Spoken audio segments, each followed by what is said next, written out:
Hi, Miss Maria Cristina. Can you tell me about yourself?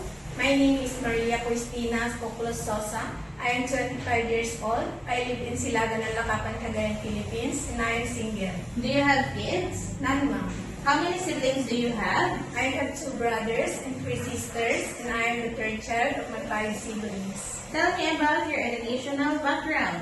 I am high school graduate, ma'am. Do you have work experience abroad? None, ma'am, but I have experience here in the Philippines for 5 years as all-around housemaid. My main duties, taking care of kids 3 and 5 years old, and I am also doing household chores like cleaning the house, laundrying, ironing, marketing, cooking, and dishwashing. How would you describe yourself? I am honest, hardworking, trustworthy, and responsible person. Do you have any tattoo? None, ma'am. Did you undergo to any kind of surgery? No, ma'am.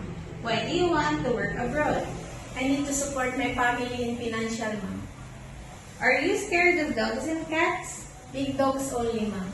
Then give me your idea. How can you take care of naughty children and the children with tantrums? I will talk to them about it in a calm voice, ma'am.